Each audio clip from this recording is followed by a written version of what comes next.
ദോശയ്ക്കും കിട്ടി Guinness record. ദോശയുടെ വലിപ്പം അത്ര നിസ്സാരമല്ല, 37 മീറ്ററാണ്. കൃത്യമായി പറഞ്ഞാൽ 123 അടി നീളം.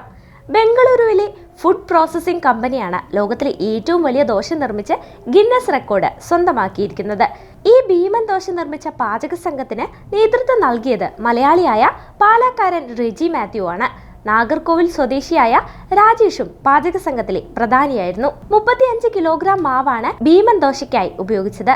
ദോശ പൊടിഞ്ഞു പോകാതിരിക്കാൻ സഹായിക്കുന്ന കുത്തരിയുടെ മാവാണ് ഉപയോഗിച്ചത്. 75 അംഗ സംഘത്തിന്റെ ദീർഘകാലത്തെ അധ്വാനമാണ് ഇതിനു പിന്നിൽ. 6 മാസത്തോളമായി 100-ലേറെ തവണ പരീക്ഷിച്ചാണ് ഈ വിജയം കൈവരിച്ചത്. സ്റ്റൗവിലെ താപനിലയും പാചക സംഘത്തിന്റെ ഐക്യവും ടൈമിങ്ങും എല്ലാമാണ് ലോകത്തിലെ ഏറ്റവും വലിയ ദോശ നിർമ്മിക്കാൻ സഹായകരമായതെന്ന് റെജി മാത്യു പറഞ്ഞു. MTR ഫുഡ്സിന്റെ 100-ാം വാർഷികത്തോടനുബന്ധിച്ച് ബൊമ്മസാന്ദ്രയിലെ ഫാക്ടറിയിലാണ് ഭീമൻ ദോശ നിർമ്മിച്ചത്.